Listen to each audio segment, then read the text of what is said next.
Okay guys, welcome to my channel. This is You Too Can Be Great, Love and Hip Hop Atlanta Season 9 Episode 2 review, No Witness, No Protection. So the storyline, fake funeral that Karlie is throwing, that we thought from last episode that maybe Mo had died, because Mo is her, apparently now we thought that was her boyfriend. He was engaged to her. Apparently they've been married for over a year now, and Karlie has done it in secret because they were doing IVF and she wanted another child and she didn't want the child to be born out of wedlock. However, they wanted to have a big wedding, and since they haven't gotten around to it for all the craziness that's been going on in their marriage, with Mo, I looked up this man. He has a rap sheet, some legal issues that is longer than the damn Bible. It's longer than the Bible. He has issues in every single state he's ever been. For real. If y'all look him up, he has problems. So I don't know how Karlie keeps finding herself with dudes like this. Dudes that don't work out for her. Like Jennings proposed to her with a fake ring that was like $5 off a machine, gumball machine. Then we got Jock, who didn't want to be serious with her, was cheating on her with that other girl that everybody was calling his Piggy. Then we got Benzino, who still can't maintain his relationship with Althea even though they got a baby together. It's always something that Karlie ends up with somebody that don't make sense. I don't know if it's Karlie's spirit that keeps attracting this type of people. Maybe it's because she's messy, so she attracts people with messy lives. Maybe that makes more sense. Who knows? But Karlie now invites everybody to go to this fake funeral at this church. Mimi's there, Rashid is there, and beautiful ass Erica Dixon, y'all, was there. That girl is beautiful. I compare her to Bambi. Erica is more beautiful than Bambi. I wish that her and Scrappy would have worked things out. However, Scrappy's cheating ass can stop cheating. Once she's taken back after cheating, which Erica did, it's very hard to think that he wouldn't do it again, even though Scrappy did cheat on Erica with Bambi and also cheated on Bambi with Erica. Either way, Erica's fine ass with that his fake funeral. We find out that Karlie's talking about, I'm having a funeral for my marriage. And she decides to let everybody know what was going on with her and Mo and how she's been married for this long and how he had a whole prostitute in her bed while she was gone. Who has the kind of balls to have a whole prostitute in my bed? Y'all must be crazy. You must not want to survive to the next sunrise. You got me fucked up. You can even take your ass to a hotel. You're going to bring some nasty ass heifer and put him in my bed, and not to mention show them where I live? Boy, bye. Mo got some balls. Then we got the next scene, performance at Trap Music Museum. This new person that calls herself by Lightskin Keisha shows up, and I already don't like her. Why don't I like her? Because her name, Lightskin Keisha, number one, I wouldn't consider her light skin. Okay. Number two, she said, oh, I have my name Lightskin Keisha because there's a lot of Keishas out there. The only singer or the only person that I know by the name of Keisha that is in their name as far as musically is Keisha Cole. Okay, her coming up using the name Keisha, she could, you know, the K Michelle, Kimberly did K Michelle. There's another name that she could have found other than Light Skin Keisha. She chose that name, Light Skin Keisha, because she felt like it will make her more marketable in this industry. Because let's be real, we heard Sukiana and all these other rappers who were dark, including Remy, discuss that when you are dark skinned, it's very hard for you to get yourself out there because there's this whole light skin epidemic that people talk about that gets you far in life because that's supposed to be the norm all the way from slavery. People don't know that this team field slave or team house slave, but you were still a slave, whether you were light or dark. They still didn't respect your ass. It didn't matter what kind of black you were on the spectrum. But she's manipulating the system to work for her by having her name as Lightskin Keisha because maybe she feels like it'll get her further in life with that name, and she wants people to look at her as light skin, hence her career. So I don't like that because I feel like it might be in when a child that's darker complected looks at her, they may not want to look up to her. They may feel insecure because her name is already telling, let alone her talent. Why you got to be light skinned? Why not just be black? Why don't call yourself Black Keisha then? Or, I mean, there are other ways you can identify yourself as than the light skin Keisha. So I didn't like that's how she introduced herself. But Jock is working with her, and Jock had her announced. She performed. She is talented as an artist. I'm not going to lie. She did pretty good for her music. You got Shakana there talking about she's enjoying it. She knows her. You got Tokyo Vanity there. Tokyo apparently and Light Skin Keisha have worked together in the past with music. She gets off and she comes out and she's like a spicy woman. Already she has a mouth. And she decides to let us know what her storyline will be. She's like, y'all need to talk that talk. If you're going to walk that walk, I need y'all to talk that talk. She introduces her boyfriend. I think his name was Coco or Cobra, whatever his name is. But they're together. And that's going to be her storyline, why he's in the show, because I don't know who he is. I've never heard of him. He's not a musician I've ever heard of. He's not a dancer I've ever heard of. He's not an actor I've ever heard of. What does he do? But he's here, and we find out that the reason he's here with her is because there's some beef going on between her and Bambi and Scrappy. And she says that Scrappy tends to act differently when Scrappy is around other people, which I agree. Bambi does have a lot of control about how Scrappy acts when he's out in public. Y'all remember when, what's her name with the fake ass accent? What's her name that kind of talked like she lost her voice? Like, I don't know, your voice is like bothering me. It's like, I don't want to hear it, you know? When, what's his name that was transgender? The musician that was transgender was modeling for, was it Tammy? Waka Flocka's wife? There's that girl, I keep forgetting her name. She was also in that mob type show on VH1 that came up. Cartel Crew? Barry White or Betty Idol or whatever. Yeah, Betty Idol. Call it Barry White. Betty Idol, she was there. And when Scrappy was around Betty, he behaved differently. And then when they asked him about Betty in the reunion, he said Betty was a beautiful person. And y'all peep, Bandy looked at him and said, you think she's a beautiful person? You think she's a beautiful person? And then Scrappy was like, yeah, you know. Yeah. Like he was confused. He didn't even know what to say. Like he was going to go home and she going to beat his ass or something. But Lightskin Keisha says that Scrappy acts differently around certain people. And then Shekinah says, you know, Bambi, I know her to be a sweet person, but I know Bambi to be a messy person. And we're going to talk about it later. But Shekinah says that what, you know, Jock says is it different when Bambi's around? And she says, yeah, that's the reason why. And I believe it is too. Then we got to the court scene. Sierra and BK Brasco, her boo, are heading to court after she dropped up her son Mason. And y'all remember that she had asked Karlie to come to the court and speak on her behalf. However, she was hoping that the case would get thrown out, because if Karlie goes on the stand and says, hey, I was there, this stuff never even happened, maybe they wouldn't even need to get an extension. She'd be fighting this case for 2 years. However, Karlie was running super late. She was sitting in traffic, catching cobwebs, just sitting there complaining about how much traffic it were.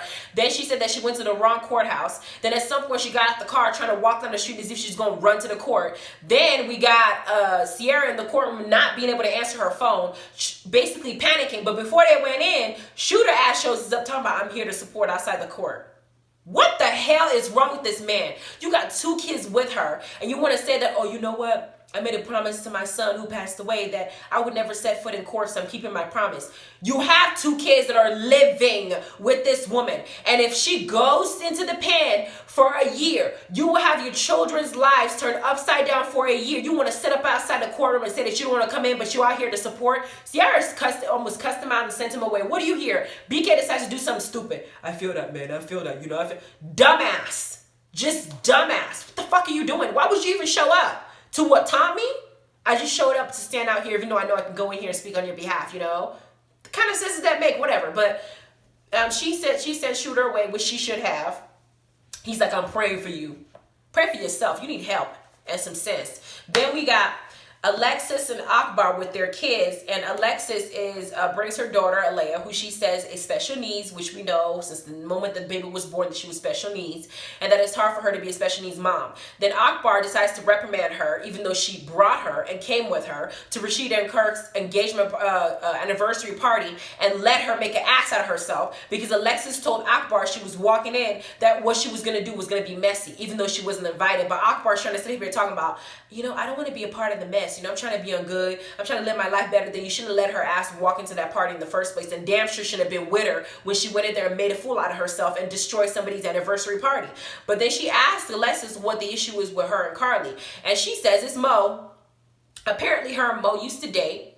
And when Mo left, Mo apparently did something to the family, and that $70,000 is missing. So she feels like Karlie hopped into the conversation when it was none of her business. At the same time, the way that Karlie tells is a whole nother story, but I'm going to get to it. Then we got Rashida and Karlie in the car on her way to go talk to a lawyer about getting a divorce. Now, of course, Rashida's going to ask her the same story that Akbar and Alexis were talking about. She tells a story about Mo. And she said that Mo was apparently cheating with a woman. And when he was normally cheating, he would gaslight her. Whenever she would bring it up, he'll gaslight her and make it seem like it was her fault. That's the reason why he's cheating. The typical manipulative, ingrate behavior that some men do when they don't want to admit their faults and admit to the woman that they've been fucking around on them. So Karlie sitting up here talking about he's been doing this for a while and I'm over it. Now, I failed to mention in the beginning of this episode when they were at that fake funeral, when Karlie was telling everybody that this man had a prostitute in her bed, Rashida spoke up and said, you know what, people make mistakes. You know, there's certain things happen in a relationship. Just make sure that if you get a divorce, it's what you want to do.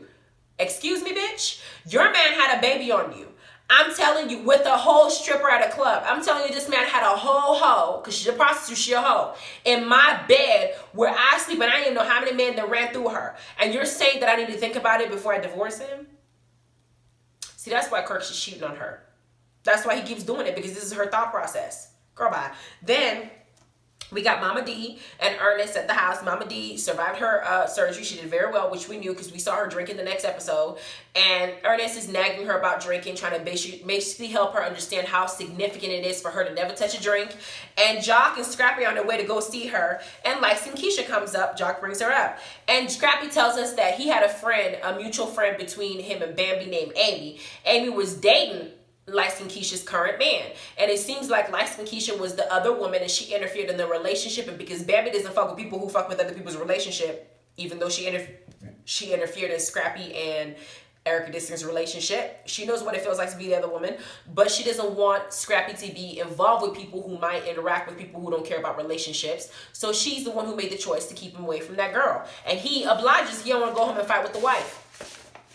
Sierra and Bambi meet up, and Bambi's talking about Lightskin Keisha again, and she explains the same story, that her friend and how she's a homewrecker, da-da-da-da. Sierra decides to bring up Karlie and how Karlie was so late to the courtroom, and says that she's going to put Karlie in her place because Karlie does do a lot of messy stuff and people don't say anything to her about it because it's entertaining. And I agree. Y'all remember when Karlie brought, what's her name? The other, Amber Pretty, I think Amber Pretty and the other girl around, who apparently were screwing Briscoe at the same time that him and Sierra was supposed to be trying to be together when her and Shooter were still on the verge of breaking up. Karlie brought them all together, along with Mimi and Tokyo, and it became a whole mess. And the way she did it was very messy. And nobody said anything to her except Tokyo. That's the reason why the other girl attacked Karlie. So Sierra feels like Karlie needs to be checked, and because now it's affecting her, she's emotional, she's going to check Karlie. Then Bambi sitting up there talking about, yeah, I think you need to talk to her about it, but why invite her to her party? It's just like Bambi, I don't know, Bambi's a little bit of an instigator from what I see. But anyway, we keep moving on. Alexis meets up with her storyline, Karlie in the boxing ring. See, this is why I say Alexis' ass is fake as fuck. Because she talks all this shit. I'm about that life, bitch. What's up, dumb bitch? When people are around, she wants to throw, act some type of way. Now that Karlie's sitting up in the boxing ring, there's nobody there to witness her getting her ass beat. Karlie got her arms up, got her boxing gloves up, and she was ready to punch her. And Alexis didn't do nothing but want to have a conversation with her. I just feel like there was a misunderstanding because you didn't need to involve yourself. You don't know what I went through with that man, and he stole from my family and da-da-da-da-da. Karlie says, I was at a mall coming out buying some clothes. We were coming out together, and somebody from your team, 2 guys came, jumped him, beat him up, and stole all my clothes and what I bought from him. And Alexis is like, I didn't know that story. I didn't know. My family never told me that story. But just so you know, you're older than me. I feel like you deserve better. Now she wants to give Karlie advice. Girl, bye. Then Karlie says, you're not even claiming your baby daddy, number 1, and number 2. Alexis wanted to declare to Karlie that she never slept with Mo. And Carlie's like, bitch, bye. I didn't see all the text messages with you talking about you had threesomes and shit like that. And with some of you didn't fuck Mo because you're on TV, girl, bye. We know that you go around, Alexis. We know. We've seen you in several Love and Hip Hop shows, and it's always about a dude you screwed. I don't believe it one bit. I think he hit, and I think you let him. Sorry. Then we got Sierra turned up at her party before lockup. She's trying to, enjoy her life before she could potentially be gone for 12 months. Malaysia, Bambi, Rashida, and Kirk, and everybody else at their party. And Karlie comes in blue, and she says, hey, friends. And they decide to discuss with Sierra why she was late. Sierra being pissed off, didn't want to hear nothing.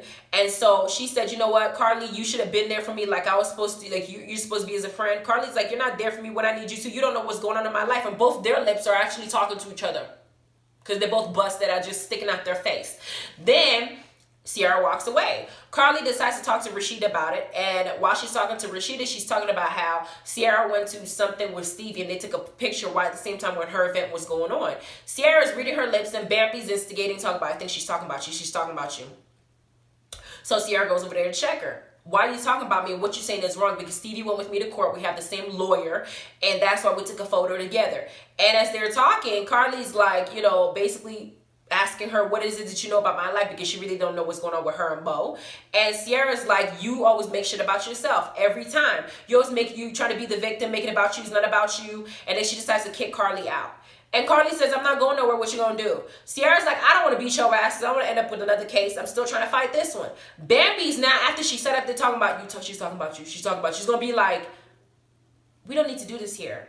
This is not the time. This is not the place for us to do this here. Girl, bye. Shut up. Shut up. If it wasn't the time and place, you wouldn't have instigated the situation. You wouldn't have inserted yourself. You don't need to tell this girl that Karlie was out there talking about her. And Sierra don't need to be reading her lips. You should have calmed her down and told her to stay over there and talk to Karlie after the fact, after this party, in a different setting when they're by themselves. You didn't do that. Now they're about to fight. You want to say something. Karlie's not a punk. She's like, I'm not going nowhere. Then Sierra attacks her, grabs her, and Karlie's about to fight back. And the episode ends. Now, the next episode, we know that Bambi's going to be meeting up with Lightskin Keisha. She's going to tell Lightskin Keisha about how she feels and how she was with another, how she's, she's a homewrecker. And Lightskin Keisha said, I was with this man. He wouldn't have any girl. It was just me and him. But we know that's a lie. Because Scrappy admitted that there was some overlapping between him and the other girl. And of course, if he wants to be with either, if he's going to be with both of them, why would he tell them the truth? Yeah, I'm not talking to nobody. It's just you. Girl, bye. Whatever. But at this episode that's going on, I feel like Sierra's in her emotions because she's scared of what's going to happen with her being away from her family. Karlie feels like she's going through a lot physically. I think this is a situation where things are going to be aggressive between her and Mo. I don't know the facts. I've not been told nothing, but I'm just guessing. And it seems like Karlie going through this divorce, trying to get her life back together, trying to get this man who has a record for days away from her, trying to figure out how to get her life back together at the same time while being on this show and having all these surgeries while she's being depressed. She's not prioritizing Sierra's problems as her life. So I guess Sierra's point, I also get Karlie's point. However, when Sierra was trying to kick Karlie out, Karlie was almost threatening her using, you need me to be there to speak on your behalf type thing. So be careful. Keep that same energy. Don't talk to me crazy. I get that Karlie said that out of anger, but I don't feel like it's right for her to taunt Sierra. If you're going to be there, be there. If you're not, don't be there. But don't use that to make it seem like you're going to load that over my head when you already agreed to do something. If you're going to give me something, give it to me. If you're going to give it to me and take it away, don't give it to me. Simple as that. Anyway, please like, subscribe, notification bell. And you guys have a good weekend. Have a good week. Keep safe. Take care of yourself. Wash your hands. Take care of the situation. We're already on quarantine. I'm just ready for this to be over. But please keep safe. I will say this at the end of my video every time because I want y'all to be okay. All right? Love you guys. Bye.